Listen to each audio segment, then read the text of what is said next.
सूत्र 12 और 15 लक्ष्य प्राप्ति के जो साधन है उस पे चर्चा करता है, मूल रूप से अभ्यास और वैराग्य, जिसमें वशीकार वैराग्य और परम वैराग्य पे चर्चा होती है। सो लक्ष्य हो गया, लक्ष्य प्राप्ति के अवरोध क्या है, उसमें साधन क्या है।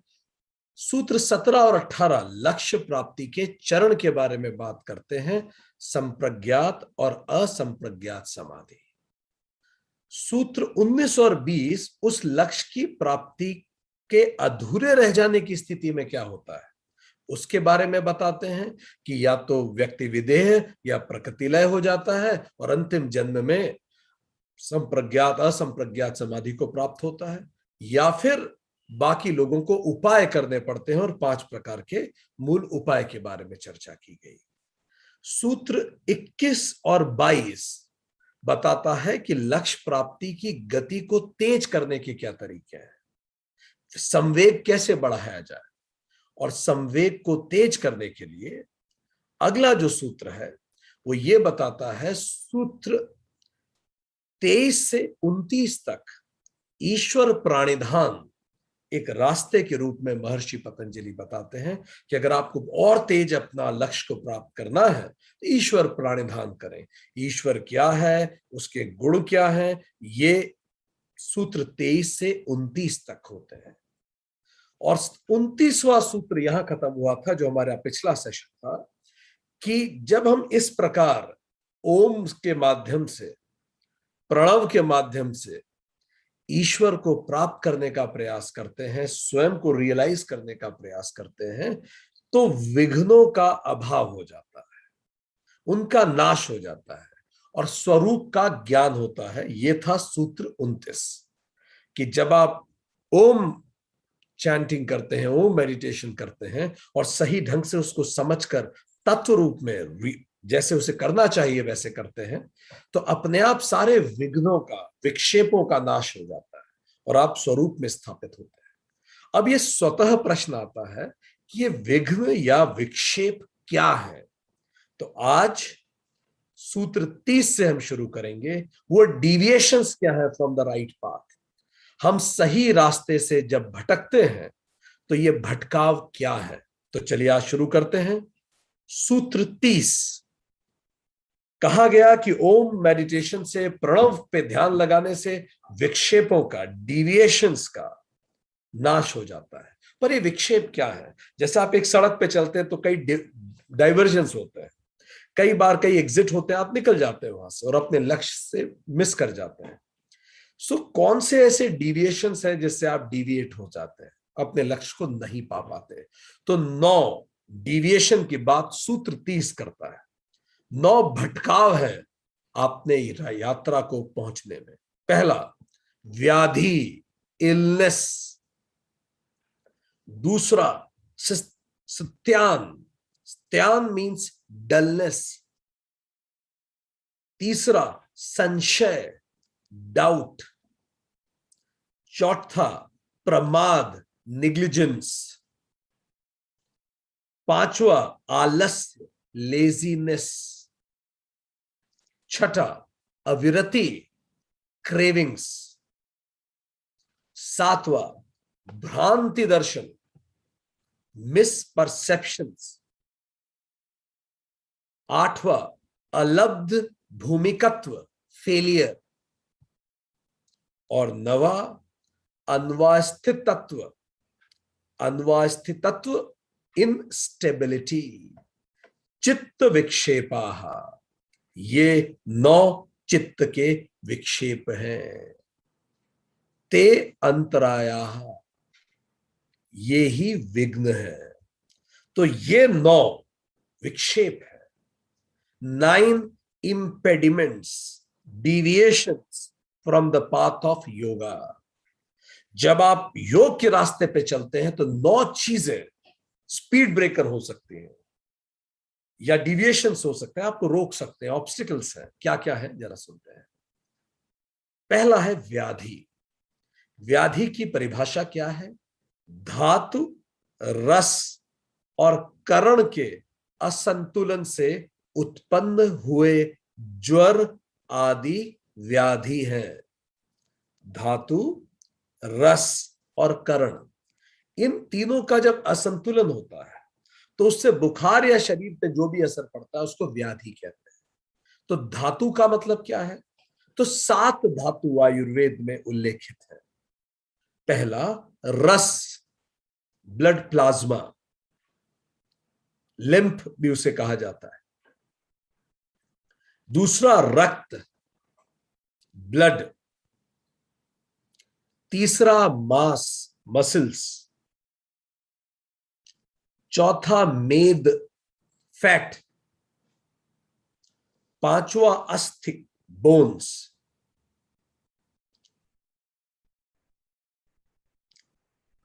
छठा मज्जा, बोन मैरो। और सातवां शुक्र, रिप्रोडक्टिव टिश्यूज। आयुर्वेद के अनुसार ये 7 धातु है जिससे हमारे शरीर का संचालन होता है। फिर रस क्या है? धातु रस, रस क्या है? खाए हुए अन्न या जल के पच जाने पर जो सार प्राप्त होता है उसे रस कहते हैं। जो भी हम अन्न खाते हैं या जो जल होते पीते हैं, परिपाक दशा, जब वो पक जाता है, पच जाता है पूरा, तो जो सार आता है वो रस है। इसका सम्यक रूप से न पचना रस का असंतुलन है, कि प्रॉपर ये पचा नहीं है जो आपने खाया पिया है, रस का संतुलन है। ठीक। करण तीसरा है, इंस्ट्रूमेंट। तो जो हमारी ज्ञानेंद्रियां हैं 5, देखना, सुनना, हमारी नाक, घ्राण शक्ति, सूंघने की शक्ति, जब इसमें कुछ कमी आने लगती है, हमें सुनाई देना कम हो जाता है या हमें दिखाई ढंग से नहीं देता, हमें चश्मा लगाना पड़ता है तो ही हम देख पाते हैं, तो भी कई बार हमारा दृश्य स्पष्ट नहीं होता, घ्राण शक्ति हमारी कमजोर हो जाती है, सुनने की शक्ति कमजोर हो जाती है, ये जो विषमताएं हैं ये सब करण है। सो पहला व्याधि, धातु, रस और करण का जब भी असंतुलन होता है तो इससे जो शरीर पर असर पड़ता है, जो ज्वार आदि चीजें होती है, उसको व्याधि कहते हैं। दूसरा स्त्यान, स्त्यान डलनेस, आधा स आधा त यान स्त्यान, डलनेस। एक, इससे पहले कि हम ये आपको समझाएं, एक और तरीका हम कर सकते हैं। क्यों ना आप कागज पेन उठाएं और तैयारी कीजिए। अभी अपन एनालिसिस करके देखते हैं कि हम कितने विक्षेपित हैं। हाथ कंगन को आरसी किया, पढ़े लिखे को फारसी किया। चलिए देखते हैं हम में कितना विक्षेप है। कागज पेन उठाइए, हम आपसे प्रश्न पूछते जाते हैं, आप प्रश्न के उत्तर देते जाइए। आपको उत्तर 10 में से देना है। ठीक। यदि बिल्कुल वैसा है जैसा प्रश्न है तो 10 में से 10 दीजिए, बिल्कुल भी वैसा नहीं है तो 0 दीजिए, थोड़ा ऐसा भी है, थोड़ा वैसा भी है, कभी ये भी है, कभी वो भी है, तो 5 दीजिए, अधिकतर यही है तो 7 दीजिए, कभी कभी ये हो जाता है तो 3 दीजिए। तो जितना सहमत हो उतने ज्यादा अंक दीजिए उस प्रश्न से। तो पहला प्रश्न, I have physical problems which hampers my yogic साधना। मुझे शारीरिक परेशानियां हैं जिससे मेरी योगिक साधना प्रभावित होती है। अंक दीजिए। अगर ये बिल्कुल ऐसा है तो 10 में से 10, थोड़ा लगभग ऐसा है तो उसके साथ कम करते चले जाइए। दूसरा प्रश्न, 5 ज्ञानेंद्रियों की मेरी सेंसिटिविटी अब कम हो चुकी है। My sensitivity of 5 senses have reduced to some extent। 5 ज्ञानेंद्रियों की मेरी जो क्षमताएं हैं वो कम हो चुकी हैं। इसीलिए इस पे भी अंक दे दीजिए। इसीलिए जो लोग ये सोचते हैं कि योग, दर्शन, वेदांत या तो रिटायर्ड या रिटार्डेड लोगों का विषय है, वो गलत सोचते हैं। जब आपकी इंद्रियां बहुत ताकतवर हो तब आप और तेज यात्रा कर सकते हैं भगवान बुद्ध की तरह, और आप तेज चल सकते हैं। ठीक, चलिए अब हम दूसरे पे जाते हैं। दूसरा जो डिविएशन है, स्त्यान, पहले उसे समझते हैं फिर हम प्रश्न पूछेंगे। 2 प्रश्न हम पूछ चुके हैं, तीसरा प्रश्न बाद में पूछेंगे, पहले इसको समझिए। स्त्यान का मतलब डलनेस, चित्त की अकर्मण्यता, अर्थात इच्छा होने पर भी किसी कार्य को करने में सामर्थ्य ना होना, इसको स्त्यान कहते हैं, डलनेस। ठीक है, चित्त की अकर्मण्यता। प्रश्न सुनिए और अंक दीजिए। प्रश्न number 3, I plan a lot but when it comes to execution I am not all that good. मैं योजना है तो बहुत बनाता हूं, पर जब उसका क्रियान्वयन का समय आता है तो मैं उतना अच्छा नहीं हूं उसमें। अंक दीजिए। स्त्यान। चौथा प्रश्न, I know what is to be done, but at times I feel dull to go and do it. मुझे पता होता है क्या करना है, पर मुझे थोड़ा सा आलस आता है कि डल फील होता हूं मैं जाके उसे करूं। ठीक, अंक दीजिए। चौथा प्रश्न हो गया, चलिए आगे बढ़ते हैं। तीसरा विक्षेप है संशय। ठीक, डाउट, इसका मतलब हम समझ लें। अभी तक 4 प्रश्न हुए, 5वां हम पूछेंगे, हम बताएंगे तब अंक दीजिएगा, पहले समझ लें। संशय, डाउट, ये विचार बार बार खुद से डाउट होना कि मैं ये रास्ते पे चला तो हूं, चल भी पाऊंगा कि नहीं, ये योग मुझसे सिद्ध होगा भी कि नहीं, मैं साधना कर सकूंगा भी कि नहीं, और कई तरह के डाउट, सेल्फ डाउट जो बार बार मन में आता है। मैं एलिजिबल भी हूं कि नहीं, मैं इसके योग्य भी हूं कि नहीं, कई तरह के ऐसे विचार आते हैं। प्रश्न सुनिए और अंक दीजिए। प्रश्न number 5, I don't know whether I am eligible for yogic sadhana और नॉट। मुझे नहीं पता कि मैं इस योगिक साधना के योग्य भी हूं कि नहीं। अंक दीजिए।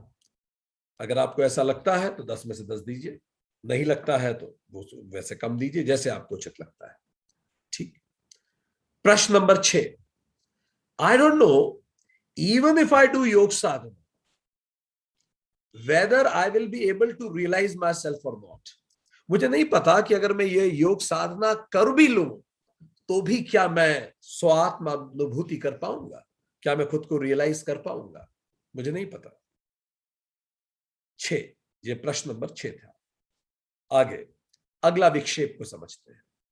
अगला विक्षेप है प्रमाद, नेग्लिजेंस।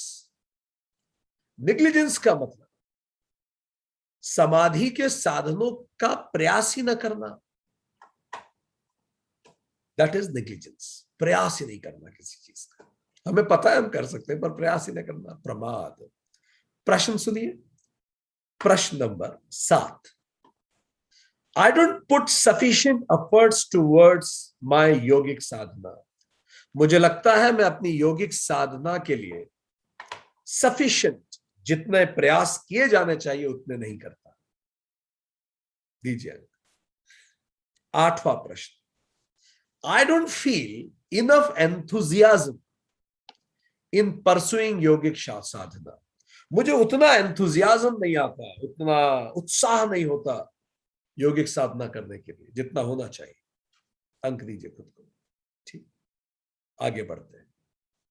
अगला विक्षेप है आलस्य, लेजीनेस। चित्त मतलब मन अथवा शरीर का भारीपन के कारण ध्यान नहीं लगता। शरीर का भारीपन कफ आदि के कारण होता है, शरीर भारी हो जाता है, हैवी। और चित्त का भारीपन तम गुण के कारण होता है।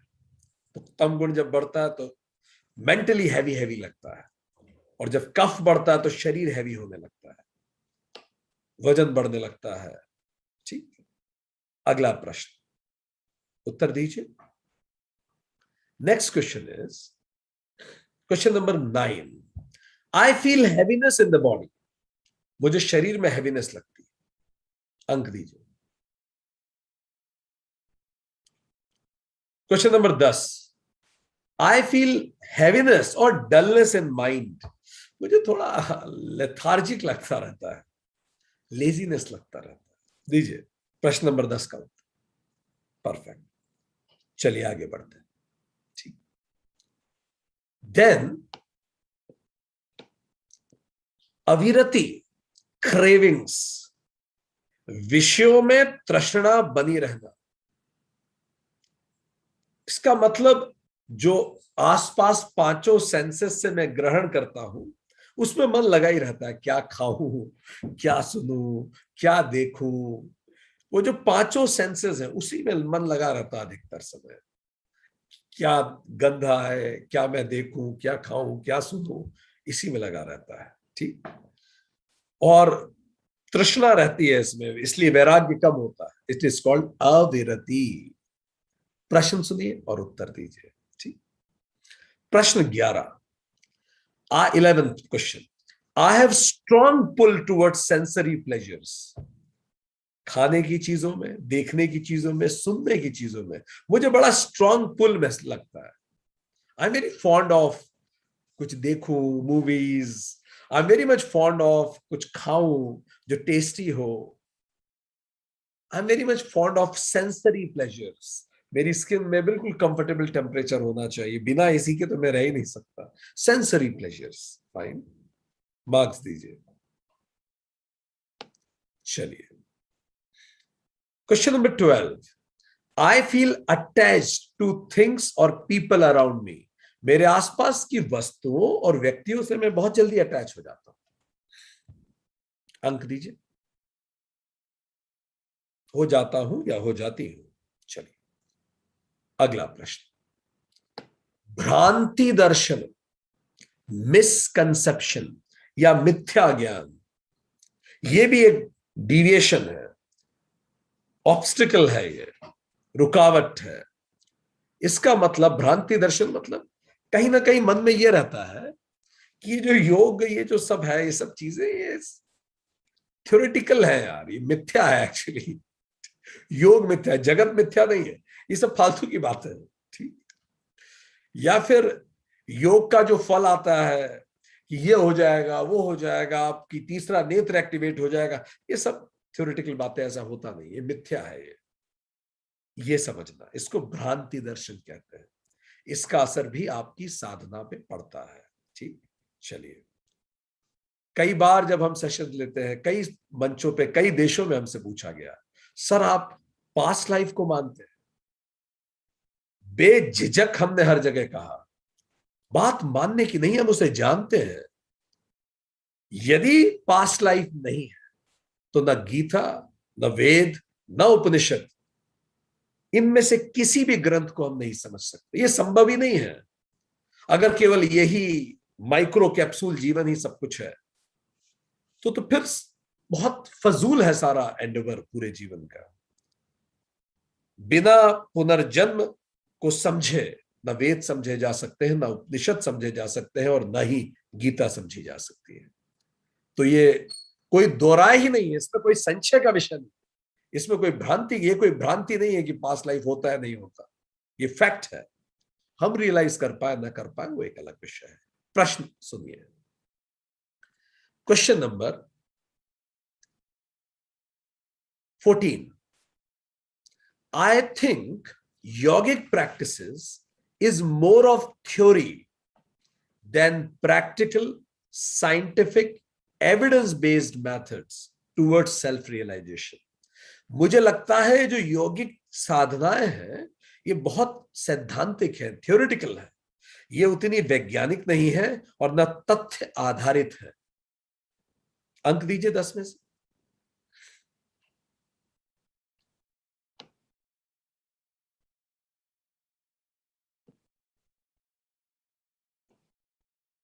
अगला,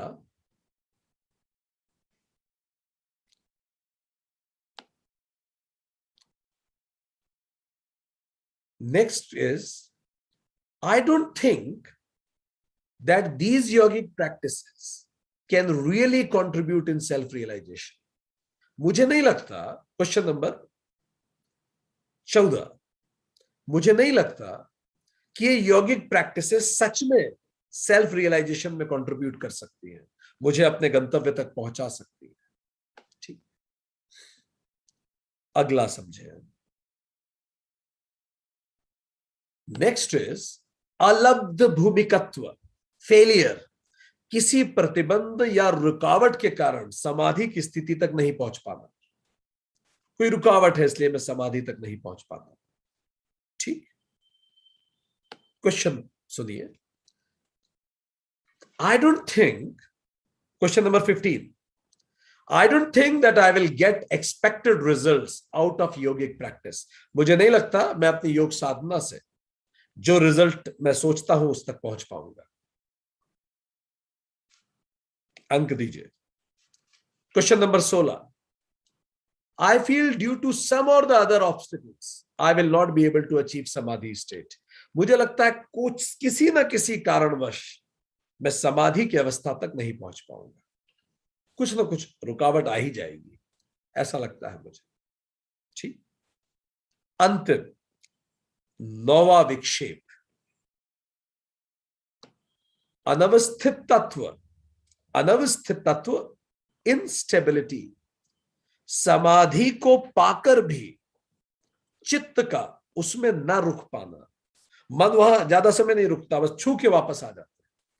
ध्येय का साक्षात्कार करने के पूर्व ही समाधि का छूट जाना। द मोमेंट बस पहुंचने ही वाले थे और समाधि टूट जाती है, पहुंचने ही वाले थे टूट जाती है। इंस्टेबिलिटी है, लक्ष्य तक नहीं पहुंच पाते। प्रश्न number 17, I feel I am too distracted to reach samadhi state. मुझे लगता है मैं समाधि पहुंचने के लिए बहुत ज्यादा डिस्ट्रैक्टेड हूं यार, बहुत ज्यादा डिस्ट्रैक्शन है मेरे माइंड में। ठीक, 18वां प्रश्न, I feel even if I achieve samadhi. अंतिम प्रश्न है, even if I achieve samadhi state for some time, I don't stay there for long, my mind again will get distracted. मुझे लगता है कि मैं समाधि तक पहुंचूं भी तो भी दिमाग इतना मेरा डिस्ट्रैक्टेड रहता है कि फिर वहां से हट जाऊंगा। अंक दीजिए 10 में से। अब आप जब इसका टोटल करेंगे तो once you will total it, तो इसका यदि आपके अंक इसमें 0 है, इसका मतलब आप में कोई विक्षेप नहीं है, बिल्कुल सही चल रहा है। आदर्श अंक है 0। अगर आपके टोटल आते हैं 1 से 35 के बीच में, तो माइल्ड विक्षेप है आपका 1 to 35, 36 to 70 मॉडरेट विक्षेप है, 71 to 105 हाई विक्षेप है आप में, डिविएशन की बहुत चांसेस है, 106 to 140 हैवी विक्षेप है। ठीक, 140 एंड अबव इंटेंस विक्षेप है आप, जितना हो सकता है, जितना संभव है। जोड़ लीजिएगा इसको बाद में। अब आगे हम चर्चा शुरू करते हैं। किसी भी जीवन के किसी भी लक्ष्य के लिए ये 9 विक्षेप हमेशा हमें उस लक्ष्य से दूर कर ही देते हैं। क्या है हम देखें, बॉडी लेवल पे 2 है, व्याधि और आलस्य, इलनेस। तो अपने आप हम हमारे लक्ष्य से दूर हो जाएंगे अगर बीमारी हो गई तो इलनेस के लिए क्या करें? 3 चीजें हमेशा ध्यान रखें, डाइट सम्यक, कसरत सम्यक और नींद सम्यक। ये छोटी पर बड़ी महत्वपूर्ण बात है। डाइट सम्यक, कसरत सम्यक और नींद सम्यक। उचित खाना, उचित कसरत और उचित नींद लें, व्याधि से आप दूर रह पाएंगे। आलस्य, ये भी बॉडी लेवल पे, लेजीनेस, इसके लिए 3 काम करें। वॉक करें रोज, डेली,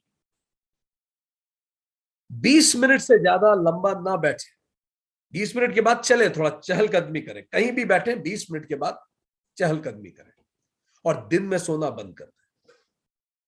ठीक, खाने के बाद थोड़ी सी नैप भले ले लें, पर दिन में सोना बंद कर दें, ये घनघोर आलस्य बढ़ाता है। ठीक, ये 3 काम आलस्य के लिए कीजिए। ये तो शरीर के स्तर पे हो गया। अब माइंड के स्तर पे क्या है?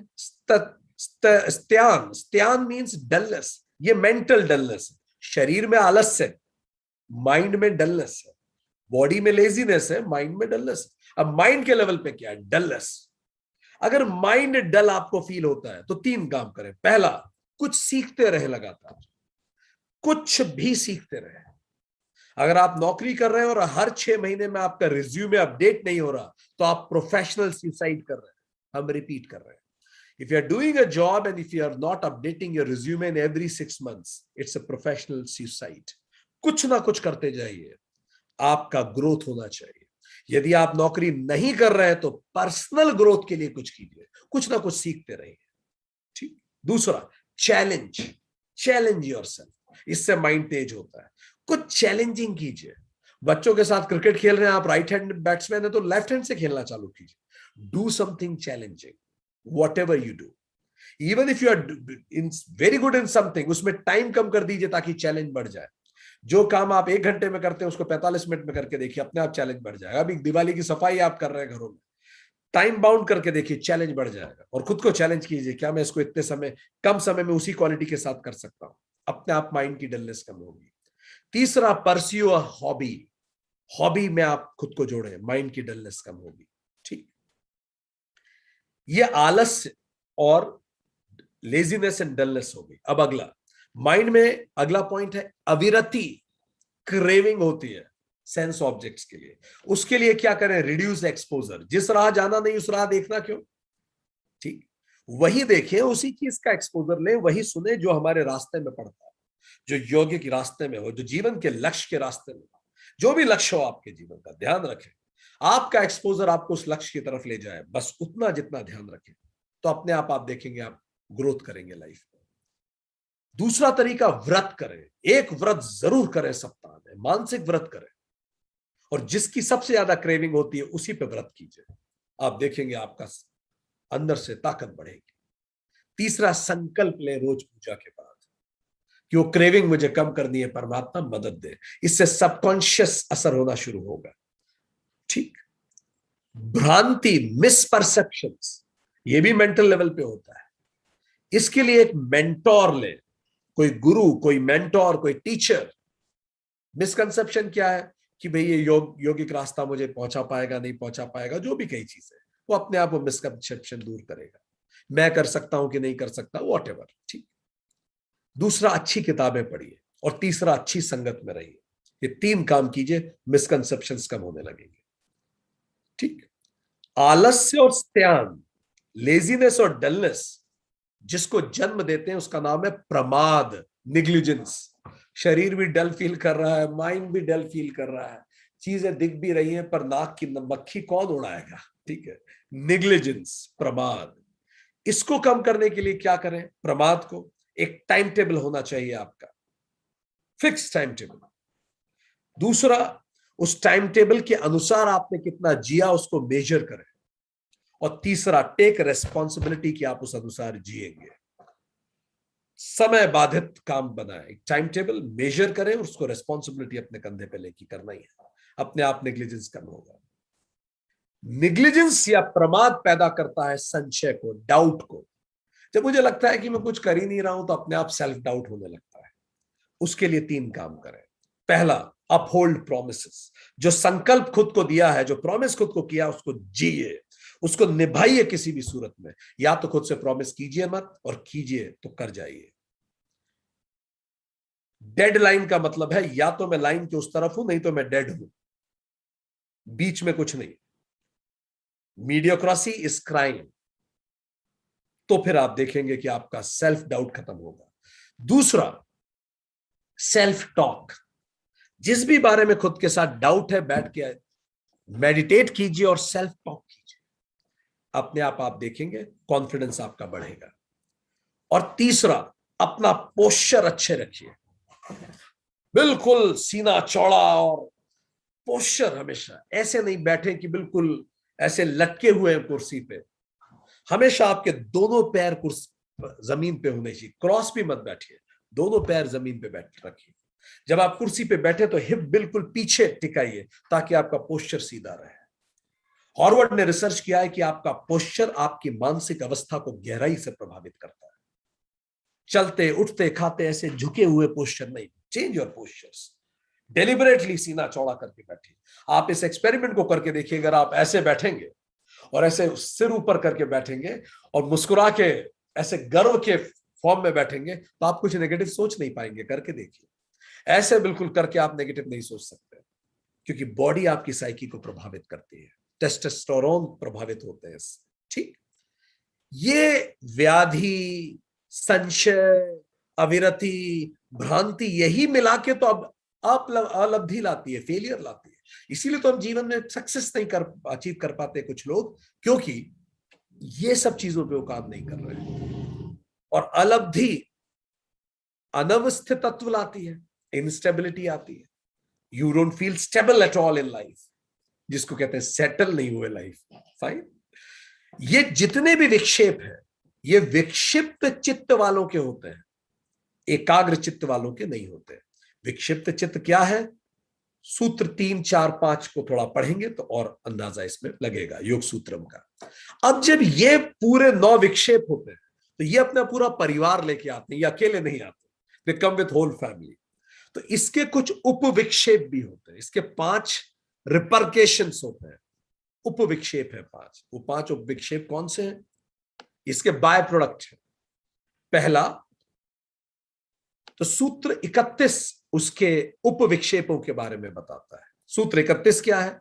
दुख दैमनस्य अंग में जयत्व श्वास प्रश्वास विक्षेप सह भुवः। इन विक्षेपों के साथ ये 5 भी होते हैं, ये 5 प्रतिबंधन भी उपस्थित होते हैं।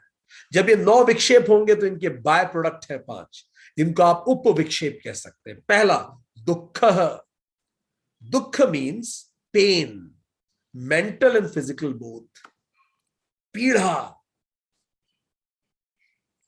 जिसकी चोट खाकर जब हमें दर्द होता है तो हम चाहते हैं उसको हटाए, उस पीड़ा को हटाए। ये दुख 3 प्रकार के होते हैं। आध्यात्मिक, जो शारीरिक और मानसिक होते हैं, इसको आध्यात्मिक कहते हैं। दूसरा आधि भौतिक दुख, किसी व्यक्ति से कोई दुख मिला हो, किसी भी प्राणी से कोई दुख मिल रहा है, मुझे भूत से डर लग रहा है, सांप से डर लग रहा है, कीड़े कांटे, मनुष्य, जानवर, रिश्ते नाते, कोई भी व्यक्ति से परेशानी हो रही है, दर्द हो रहा है, ये सब कहलाएगा आधि भौतिक। खुद से हो रहा है तो आध्यात्मिक, किसी दूसरे से हो रहा है आधि भौतिक, प्रकृति से हो रहा है तो तीसरा आधि दैविक। बिजली गिर गई, सुनामी आ गई, टॉर्नेडो हो गया, ट्विस्टर हो गया, अति बहुत पानी गिर गया, छत टपक रही है, परेशानी हो रही है, ठंड इतनी पड़ गई कि बड़ी परेशानी हो रही, गर्मी इतनी है कि परेशानी हो, आधि दैविक। तो ये 3 तरह के दुख होते हैं। सो दुख इसका स्वतः परिणाम है। दूसरा इसका परिणाम क्या है? डैमनस, सैडनेस, डिजेक्शन। आप इसको डिप्रेशन की प्राथमिक स्टेजेस मान सकते हैं। इच्छा की पूर्ति ना होने पर मन में दुख होता है, जैसा हम चाहते हैं जीवन वैसा नहीं हो रहा, इसको डैमनस से कहते हैं। ठीक। तीसरा अंग में जयत्व, शेकीनेस, रेस्टलेसनेस, यहां पसीना आता है, एंजाइटी होती है, शरीर कांपने लगता है, ये सब भी इसके बाय प्रोडक्ट है। बस ये इसके बाद यही आने शुरू होते हैं अगर ये बढ़ते रहे, विक्षेप बढ़े तो। चौथा श्वास, इरेगुलर इनहेलेशन, बार बार सांस भर जाती है, बिना इच्छा के बाहर की वायु का नासिका के द्वारा अंदर आना, ये समस्या, सांस फूल जाती है। ठीक। श्वास। प्रश्वास, इरेगुलरिटी इन एक्सलेशन, बिना इच्छा के भीतर की वायु का बाहर निकलना, श्वास प्रश्वास शुरू हो जाती है। ये सब चीजें, ये 5 बाय प्रोडक्ट है उन विक्षेपों के। आपको जानना है अभी बाय प्रोडक्ट में हमारी स्थिति क्या है। लिखिए, क्वेश्चन आपके पास है 10, हर प्रश्न पे 10 में से अंक देना है। बिल्कुल वैसा सोचते हैं तो 10 में से 10, बिल्कुल अपोजिट टू 0, जैसा हमने पहले बताया। पहला प्रश्न, I have physical pain in my body, मेरे शरीर में शारीरिक दर्द है। अंक दीजिए, मेरे शरीर में शारीरिक दर्द है या रहता है? अंक दीजिए। दूसरा प्रश्न, I feel lots of mental disturbances, मुझे बहुत सारे मानसिक डिस्टर्बेंसेस होते हैं, बड़ी मानसिक परेशानियां रहती हैं मुझे, पर मैं किसी किसी बात को लेकर परेशान रहती हूं। तीसरा प्रश्न, आई ऑफन फील सैड, अक्सर मैं दुखी रहता हूं, सैड फील करता हूं। चौथा प्रश्न, I often feel depressed and frustrated, मैं अक्सर डिप्रेस्ड या फ्रस्ट्रेशन फील करता हूं। पांचवा, आई फील एंजाइटी, मुझे एंजाइटी होती रहती है, एंशियस रहता हूं। छठा, आई फील रेस्टलेसनेस और शेकीनेस, रेस्टलेसनेस होती है मुझे धैर्य नहीं रह पाता, मुझे लगता है कुछ क्या करूं क्या नहीं करूं, रेस्टलेसनेस रहती है मेरे अंदर, स्थायित्व नहीं रहता, शेकीनेस रहती है, कई बार शरीर भी कांपता है। सातवां, I don't have proper breath control, मेरा ब्रेथ कंट्रोल अच्छा नहीं है, सांसों पर मेरा नियमन अच्छा नहीं है। आठवां, I find it difficult to do pranayama, मुझे प्राणायाम करना बड़ा मुश्किल लगता है। नवा, I have irregular involuntarily inhalation, मेरा इनहेलेशन इरेगुलर है, इनवॉलंटरी है। दसवां और अंतिम, आई हैव इरेगुलर और इनवॉलंटरली एक्सहेलेशन, मेरा प्रश्वास या जब सांस छूटती है वो भी मेरा बहुत कंट्रोल नहीं रहता, डिस्टर्ब रहता है, सांसों का बैलेंस नहीं है बहुत अच्छा। अंक दीजिएगा और बाद में कैलकुलेट कर लीजिएगा, स्केल वही है जो हमने पहले बताई थी आपको। ठीक, चलिए आगे बढ़े। अब इसके बाद ये जो विक्षेप, तो अब इसका समाधान क्या है? तो पतंजलि अगले सूत्र में इसका समाधान प्रस्तुत करते हैं। वो बताते हैं सूत्र 32 में, तत् प्रतिषेधार्थम एक तत्व अभ्यास, इसको रोकने के लिए एक तत्व अभ्यास करना चाहिए। अब देखिए सोल्यूशन पे आ गए, उन्होंने बताया कैसे रोके इन विक्षेपों को। तो पहला समाधान है एक तत्व अभ्यास कीजिए, उक्त विक्षेप और उप विक्षेपों को दूर करने के लिए किसी भी एक तत्व पर चित्त को लगाने से, अभ्यास करने से मन शांत होता है। To prevent 9 obstacles and their consequences, one should practice to focus mind on a single point. बिल्कुल साइलेंस में। एक शिष्य ने गुरु से पूछा सेल्फ रियलाइजेशन का क्या तरीका है? गुरु ने कोई उत्तर नहीं दिया। शिष्य ने फिर पूछा मुझे तरीका बताइए, गुरु ने कोई उत्तर नहीं दिया। शिष्य ने तीसरी बार पूछा मुझे तरीका बताइए, गुरु ने कोई उत्तर नहीं दिया। शिष्य ने झल्ला के बोला आप तो कुछ बताते ही नहीं है। गुरु ने बोला मैंने तीनों बार उत्तर दिया है, उत्तर ही साइलेंस है। अगर खुद को पहचानना है, गो इन साइलेंस। सो तीसरी बात आप देखिए, योग सूत्र बताता, अभ्यास वैराग्य पहले बता चुका है, एक तीसरा मस्ट है और ये ट्रायंगल जीवन में अपना ले हम सभी, अभ्यास वैराग्य और एक तत्व, one pointed focus. One pointed focus, जैसे कंप्यूटर का प्रोसेसर होता है, जितने कम इनपुट होंगे उतना तेज चलेगा। जैसे वाईफाई होता है, जितना कम डिस्ट्रीब्यूट होगा उतना तेज चलेगा। जैसे बिल्लोरी कांच होता है, जितना फोकस होता है वो जला देता है। इफिशिएंसी बढ़ती है, पीस ऑफ माइंड बढ़ता है, वन पॉइंटेडनेस। जैसे साइंस बताता है 126 बिट्स जो हमारा दिमाग फोकस कर सकता है, उसमें से 120 बिट्स एक ही विषय पे लगा देता। It's mindfulness. जहां तक संभव हो सके मल्टीटास्किंग ना करना, be in the moment, because you become good in what you practice. Only poor quality of things can be done without single pointed focus. अगर फोकस नहीं है, बिल्कुल एकाग्रता नहीं है एक विषय पर, तो केवल पुअर क्वालिटी चीज आप कर सकते हैं। इस धरती में आज तक इतिहास में बिना वन पॉइंटेड फोकस कोई ग्रेट चीज नहीं बनी। कुछ भी आपको ग्रेट दिखता है इस दुनिया में, कोई ग्रेट व्यक्ति दिखता है, कोई ग्रेट स्क्रिप्चर दिखता है, कोई ग्रेट स्पीच दिखती है, कोई ग्रेट सॉन्ग सुनते हैं आप, कोई ग्रेट आर्टवर्क दिखता है, कोई ग्रेट प्ले दिखता है, या कोई ग्रेट रिलेशनशिप दिखता है, सबका आधार है सिंगल पॉइंटेड फोकस उस व्यक्ति, आर्ट या कला में। फोकस ही सब कुछ है। इससे मन शांत होने लगता है। जहां भी एक्सीलेंस है, wherever there is excellence in the world, there is a single pointed focus behind it, and it is must for meditation to create that single pointed focus. We all are born that focus. हम सब पैदा हुए थे focus के साथ, पर धीरे धीरे डिस्ट्रैक्शन हमने सीख लिया। खाना खाते खाते टीवी देखना, इतने डिस्ट्रैक्शन की हमने खुद को हैबिट कर दी कि अब हम डिस्ट्रैक्टेड पर्सनालिटी है। किस पे फोकस किया जाए? ईश्वर प्राणिधान पे फोकस करें, 5 महावाक्यों पे फोकस कर सकते, 4 महावाक्यों पे फोकस कर सकते हैं। अहम ब्रह्मास्मि, उस पे मेडिटेट कीजिए। तत्वमसि पे मेडिटेट कीजिए। प्रज्ञानम ब्रह्मन की पे मेडिटेट कीजिए। अहम अयम आत्मा ब्रह्म पे मेडिटेट कीजिए। और जानना है, वेदांता सीरीज 21 अटेंड कीजिए।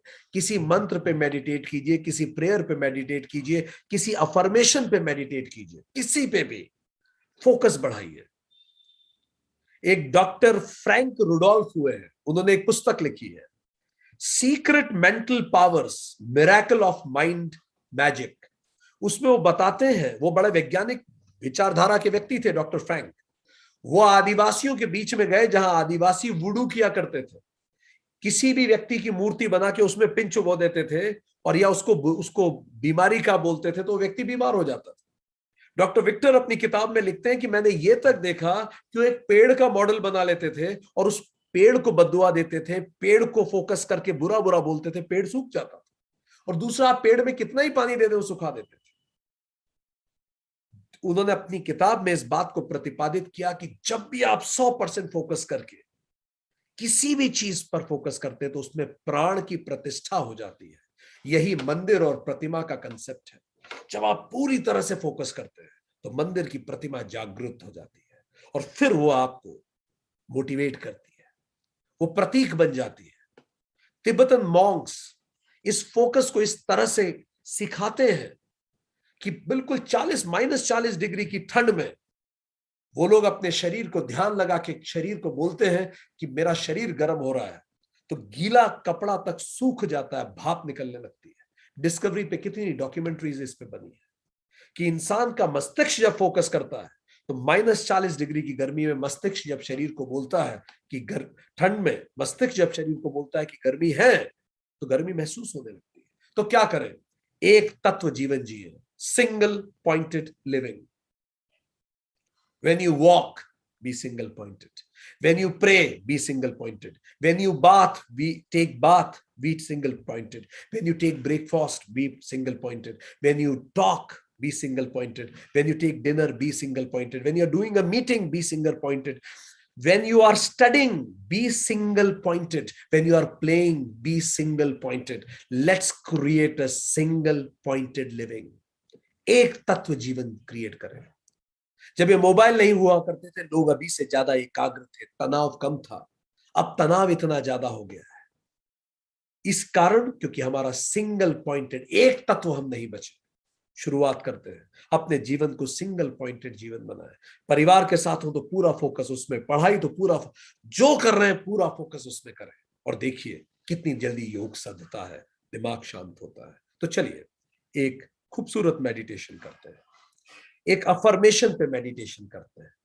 इन सब परेशानियों के बीच में हम आज मेडिटेशन करने वाले हैं एक इंपॉर्टेंट अफर्मेशन पे, फॉरगिवनेस, किसी को माफ करने का मेडिटेशन। क्योंकि जनरली ये विचार, जब हम किसी से नाराज होते हैं, मन को बड़ा व्यथित रखता है, बहुत परेशान करता है।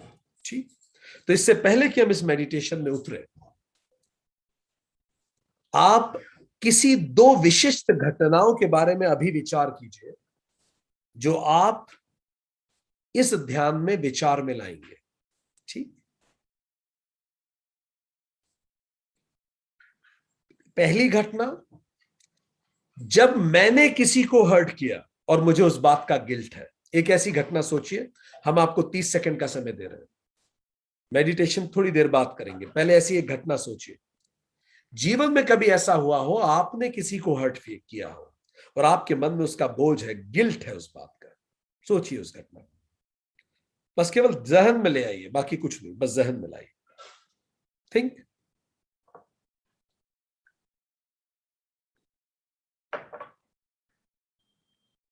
परफेक्ट। दूसरा,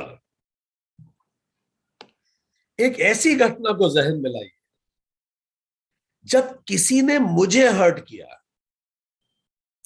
और अभी भी मैं उसे ब्लेम करता हूं और उसके प्रति मेरे मन में क्रोध है। सोचिए इसके बारे में 30 सेकंड। ऐसा कौन व्यक्ति है जीवन में जिसने मुझे हर्ट किया और कहीं ना कहीं कॉन्शियसली सबकॉन्शियसली मैं अभी भी उसको ब्लेम करता हूं और उसके प्रति मेरे मन में क्रोध है। सबकॉन्शियस क्रोध हो सकता है, ब्लेम है। ऐसी दो घटनाएं चुनिए, बस एक ये और एक वो। किसी ने मुझे हर्ट किया और मैंने किसी को हर्ट किया। मैंने किसी को हर्ट किया उसका गिल्ट है और किसी ने मुझे हर्ट किया उसका क्रोध है। भावनात्मक रूप से महत्वपूर्ण घटना को चुनिए जो आपको अभी भी भावुक कर देती है, ऐसी घटना। और चलिए शुरुआत करते हैं।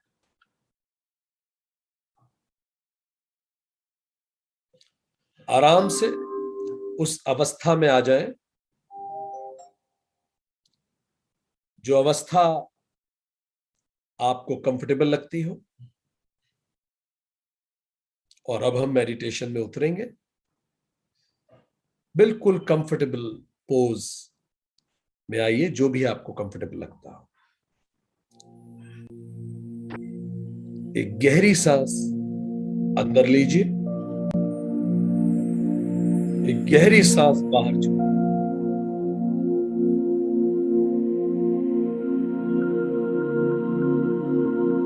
फिर से एक गहरी सांस अंदर लीजिए और एक गहरी सांस छोड़िए।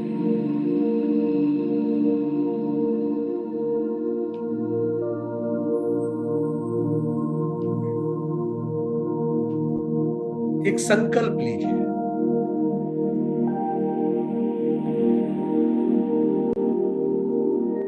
अपने आराध्य को ध्यान में लाइए और अपने आराध्य को ध्यान मिलाकर यह संकल्प लीजिए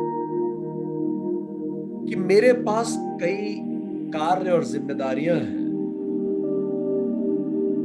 जिन्हें मुझे पूरा करना है, किंतु इस ध्यान के समय मैं उन सभी प्राथमिकताओं को एक तरफ रख दूंगा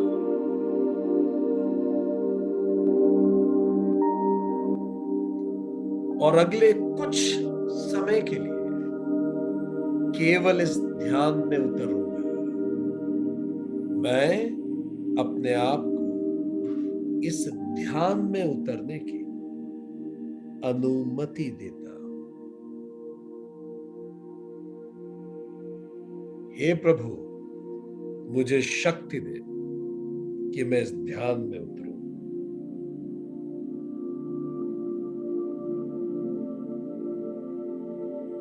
बहुत अच्छा। अब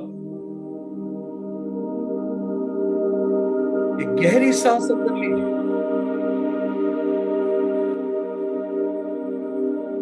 और बाहर छोड़िए। हर आती सांस के साथ आप और गहरे रिलैक्सेशन,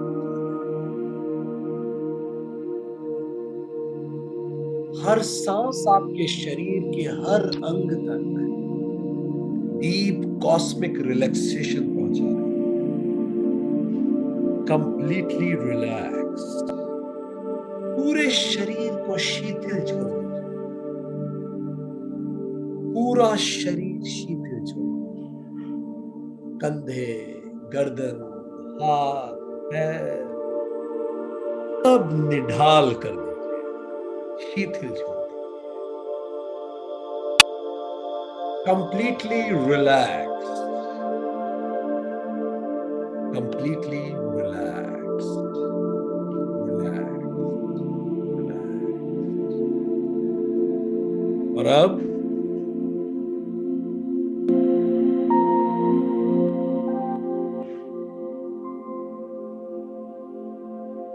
इस रिलैक्स स्टेट ऑफ माइंड में ये मंत्र चैंट कीजिए जो आंतरिक शांति के लिए महत्वपूर्ण है।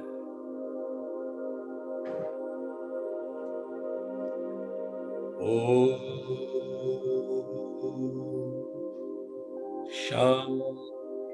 शांति शांति ही। ओम शांति शांति शांति ही। ओम शांति शांति शांति ही। ओम शांति शांति शांति ही।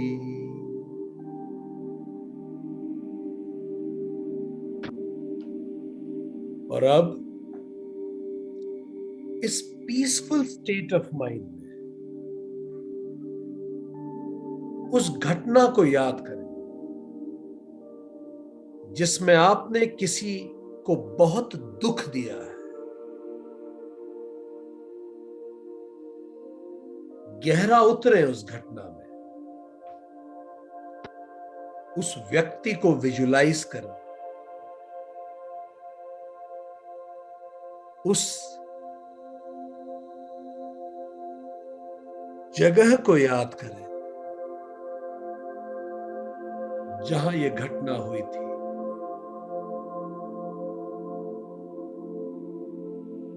आपके जीवन की वो घटना जिसमें आपने किसी को बहुत दुख दिया।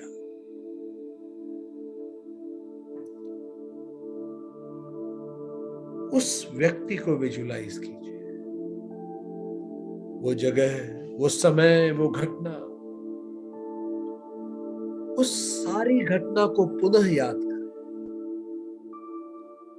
गहराई से, बारीकी से।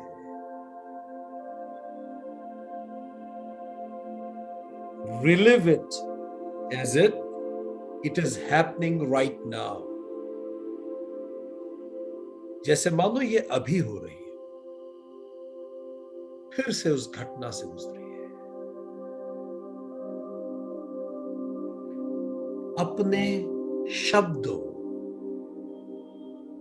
कृत्यों और भावों को याद करें जिससे दूसरे को कष्ट हुआ।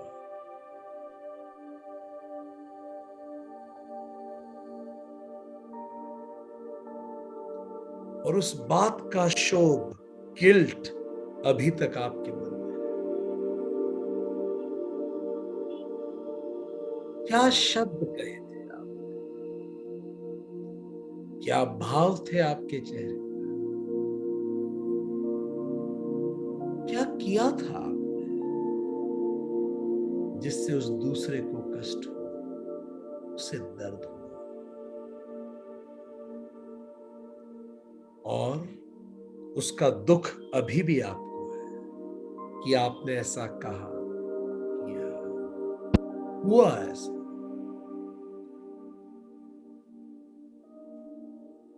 और अब पुनः अपने ध्यान को उस शांति मंत्र पे लेके आइए और हमारे साथ चैन कीजिए। ओम शांति शांति शांति। ओम शांति शांति शांति। ओम शांति शांति शांति ही। ओम शांति शांति शांति ही। ओम शांति शांति शांति ही।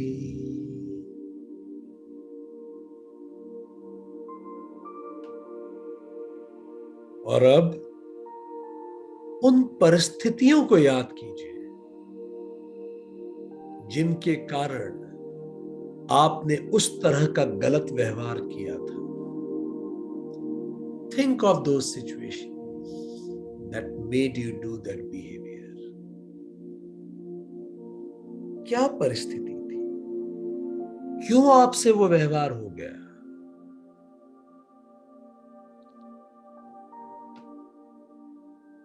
गहरा उतरिए उसमें। आपने क्या महसूस किया था जिसके कारण उस पल आप भावावेश में आ गए और आपने वो कहा या किया?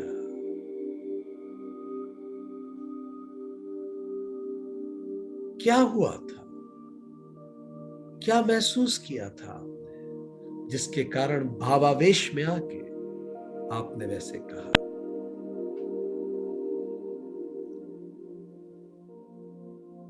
जो आप अन्यथा दूसरी परिस्थिति में कभी नहीं कहते या करते।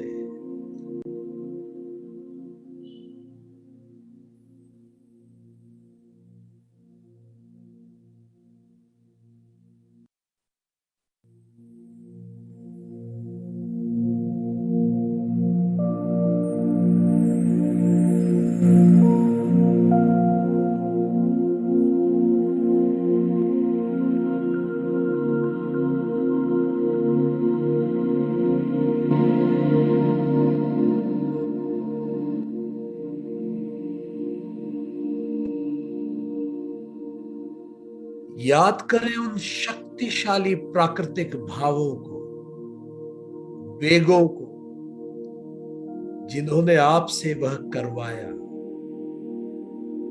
वो हो गया आपसे उस दिन।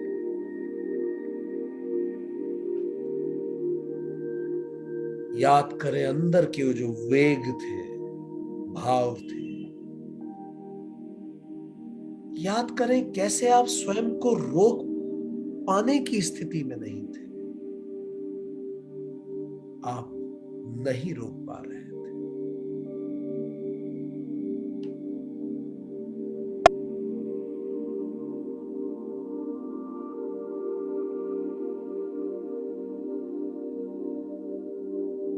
अपनी उस असमर्थता को याद करें।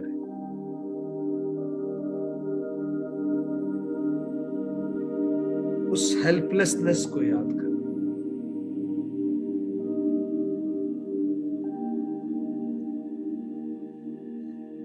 और अब उस सब को ध्यान करते हैं। अपने आप को क्षमा करें उस गलत व्यवहार के लिए। अपने आप को उस गिल्ट से मुक्त करें। लेट गो और परमात्मा से अधिक भावनात्मक परिपक्वता की प्रार्थना करें। हे प्रभु, मुझे भावनात्मक रूप से और परिपक्व बनाए। मैं खुद को उस गलती के लिए क्षमा करती हूं। परिस्थितिवश भावावेश जो मुझसे हो गई, खुद को क्षमा करें। और फिर हमारे साथ इस शांति मंत्र का जाप करें। खुद को क्षमा करते हुए इस शांति मंत्र का जाप करें। ओम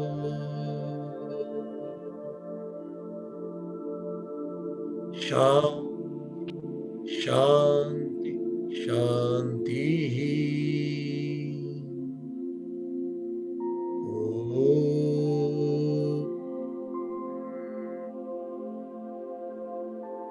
शांति शांति शांति ही।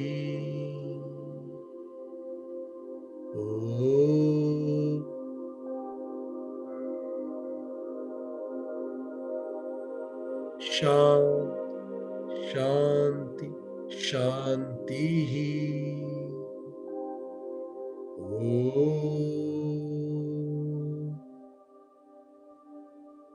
शांति शांति शांति ही।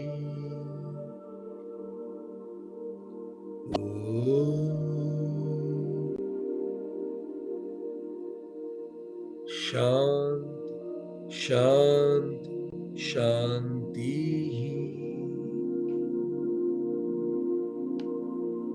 और अब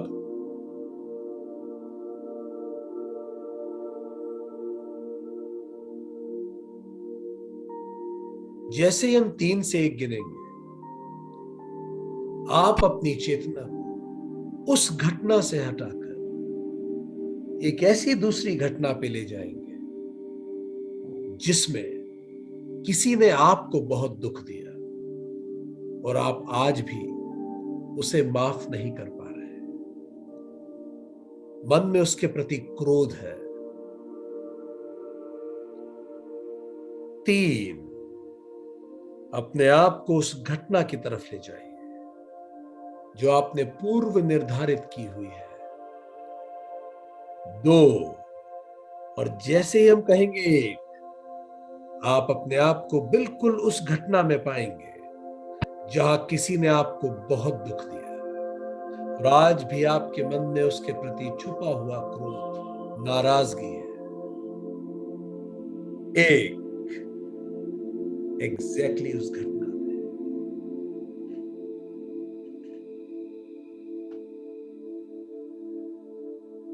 अब उस व्यक्ति को विजुलाइज कीजिए, उस जगह, उस घटना को याद कीजिए।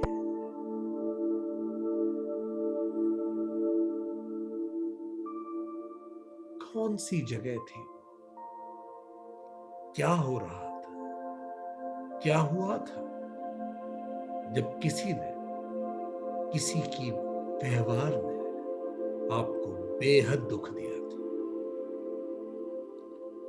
उस सारी घटना को पुनः गहराई से याद करें, डिटेल में।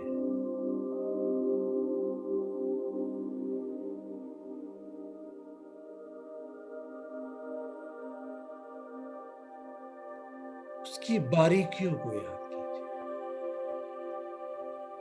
उस व्यक्ति के शब्दों को, उसके कृत्यों को, उसके भावों को याद कीजिए जिससे आपको बेहद कष्ट हुआ था और आज भी आपके मन में वो दर्द, वो कष्ट, वो क्रोध है।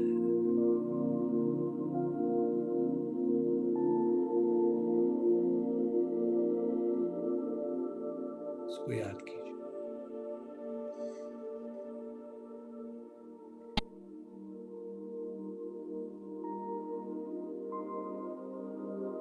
उसमें डूबिए, उसको फिर से देखिए जैसे अभी हो रहा है।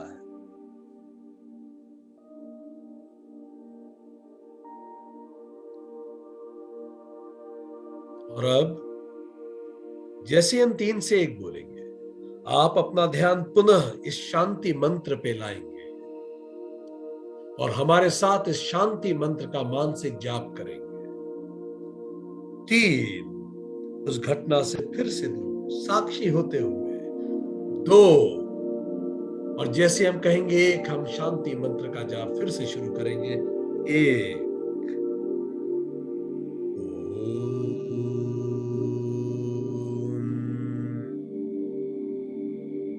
शांति शांति शांति ही।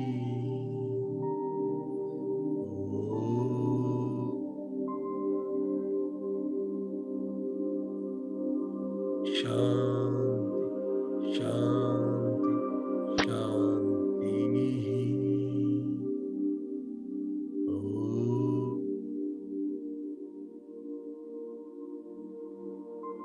शांति शांति शांति ही।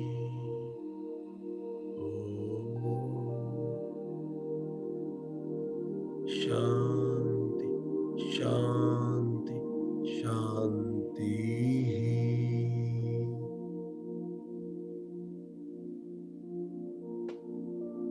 अब इस शांत मानसिक अवस्था हम पुनः उन परिस्थितियों को याद करेंगे जिसके कारण उस व्यक्ति ने वह गलत व्यवहार आपके प्रति किया। अपना ध्यान उन परिस्थितियों पे लेके जाइए जिसके कारण उस व्यक्ति ने उस स्थिति में आपसे इस तरह का व्यवहार किया। क्या परिस्थितियां थी? उस व्यक्ति ने क्या महसूस किया था? उस व्यक्ति ने क्या महसूस किया था?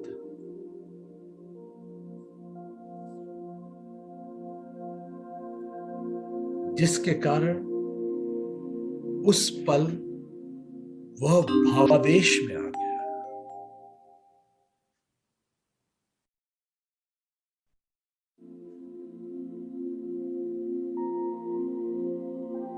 और उसने वो कहा और किया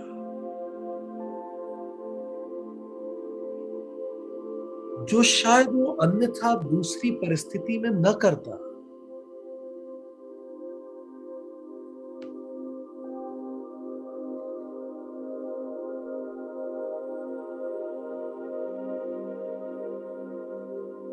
उसने क्या महसूस किया? क्या कारण था कि उस पल में किसी भावावेश में उसने वो किया?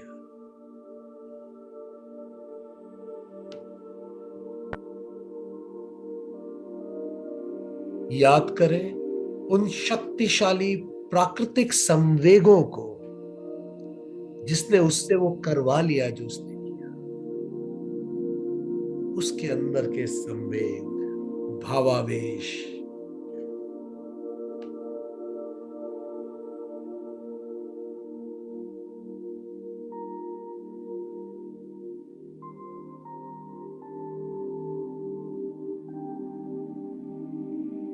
वो व्यक्ति स्वयं को रोक पाने में असमर्थ हो गया।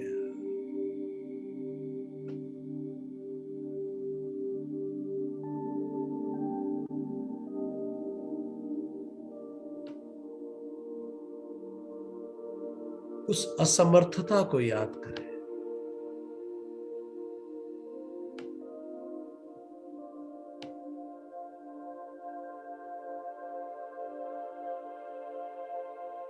और अब उस व्यक्ति को उसके कर्मों के लिए, उस गलत व्यवहार के लिए सच्चे मन से क्षमा करें। कुछ परिस्थितियां, कुछ संवेग में उससे वो करवा दिया। वो अपने कार्मिक यात्रा का यात्री है। वो अपने कर्म की यात्रा पे है। परमात्मा उसे और अधिक भावनात्मक परिपक्वता दे ताकि अब वो फिर कभी किसी से ऐसा व्यवहार न करे। मैं उसको पूरी तरह उसके कर्मों पर सौंपता हूं और अपने आप को उसके प्रति नाराजगी से मुक्त करता।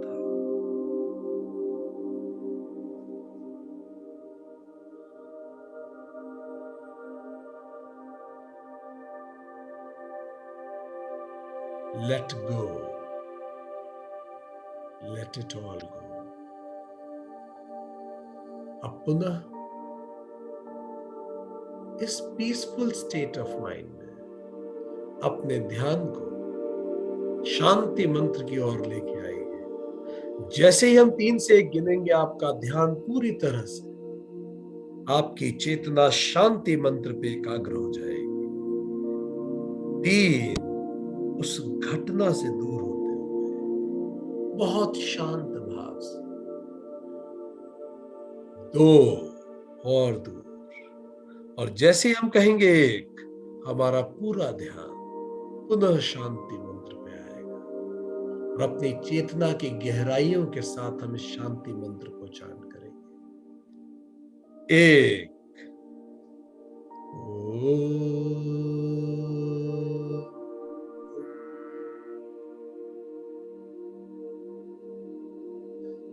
शांति शांति शांति।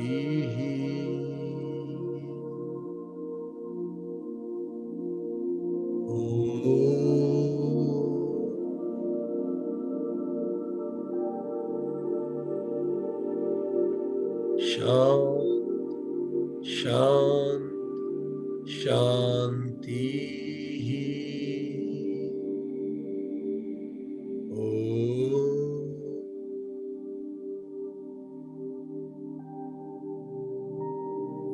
शांति शांति शांति।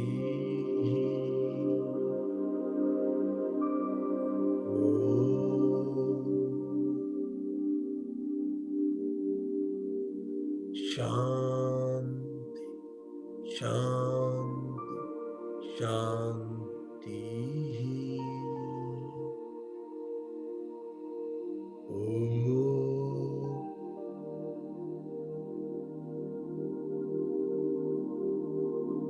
शांति शांति शांति।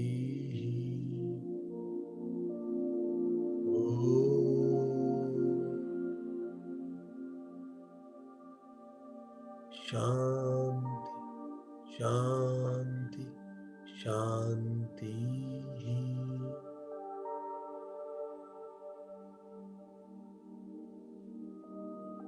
ओम शांति शांति शांति। आप जब भी तैयार हो, धीरे से अपनी आंखें खोल लीजिए।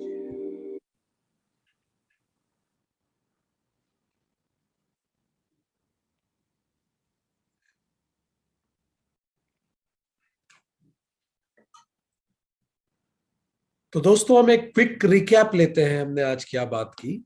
हमने आज ये बात की कि 9 तरह के विक्षेप हैं जो हमारे मन को डिविएट करते हैं। Illness, dullness, doubt, negligence, laziness, cravings, misconceptions, failure and instability.